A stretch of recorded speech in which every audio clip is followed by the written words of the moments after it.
Shalom saudara terkasih.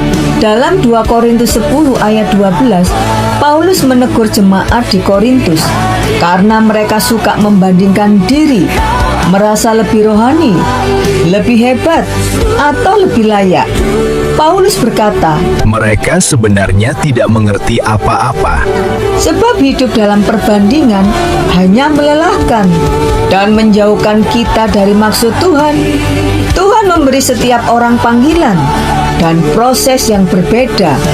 Ada yang berubah cepat, ada yang dipulihkan perlahan, ada yang diberkati, ada yang ditempa melalui masalah. Semuanya berjalan dalam rencananya yang unik.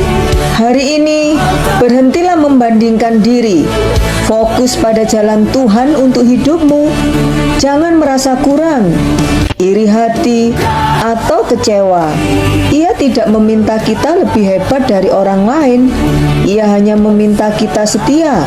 Setia berjalan, setia berubah, setia bertumbuh. Itulah ukuran yang benar di hadapan Kristus.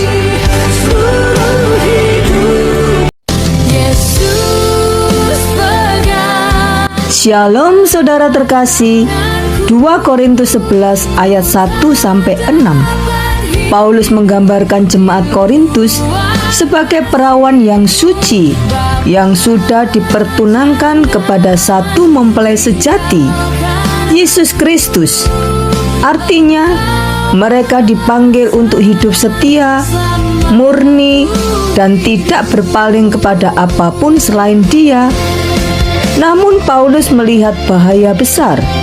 Ia takut jemaat itu disesatkan, seperti Hawa yang diperdaya oleh kelicikan ular, bukan melalui kejahatan yang jelas, tetapi melalui hal-hal yang tampak rohani, ajaran tentang Yesus lain, roh lain, dan Injil lain.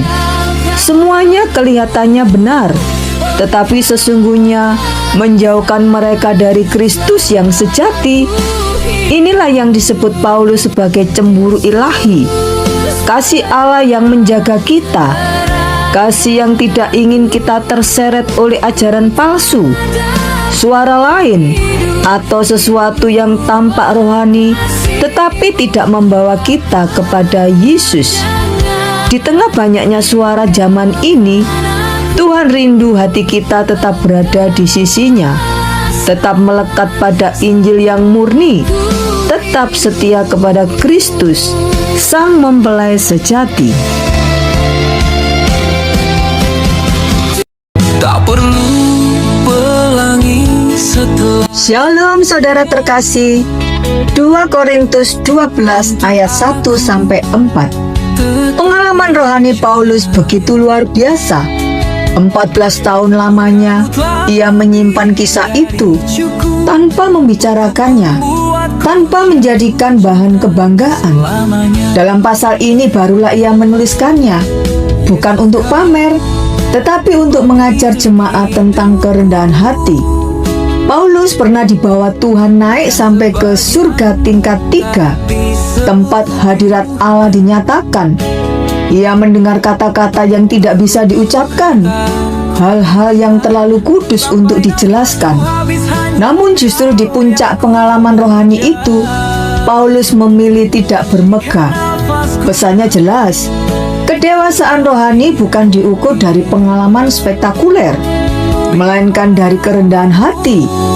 Ada hal-hal yang Tuhan izinkan hanya untuk membentuk hati kita, bukan untuk ditampilkan. Seperti Paulus, kita pun dipanggil untuk menyimpan beberapa hal sebagai rahasia antara kita dan Tuhan. Hari ini, marilah belajar untuk tidak bermegah. Biarlah setiap pengalaman dengan Tuhan membuat kita semakin rendah hati, semakin mengasihi, dan semakin bergantung kepada Tuhan. Tak perlu pelangi. Shalom saudara terkasih. 2 Korintus 13 ayat 13. Di akhir suratnya, Paulus menutup dengan sebuah berkat yang sangat indah. Namun ada sesuatu yang menarik.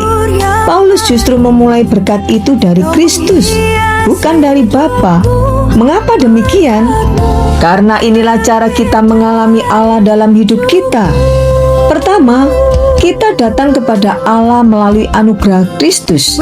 Kita mengenal kasih Bapa bukan karena kekuatan kita, tapi karena apa yang Kristus lakukan di salib. Dialah pintu yang membawa kita kembali kepada Allah. Setelah itu, kita hidup dalam kasih Bapa. Di dalam kasih-Nya kita menemukan pengampunan, pemulihan, dan damai yang tidak bisa diberikan dunia. Dan dalam perjalanan setiap hari, Roh Kudus menyertai kita. Ia menuntun langkah kita, menghibur hati kita, dan meneguhkan ketika kita lemah. Jadi, urutan ini bukan tentang posisi, tetapi alur keselamatan. Kristus menebus, Bapa mengasihi, dan Roh Kudus memimpin. Inilah berkat yang lengkap, yang menjaga masa lalu, menopang hari ini, dan menuntun masa depan kita.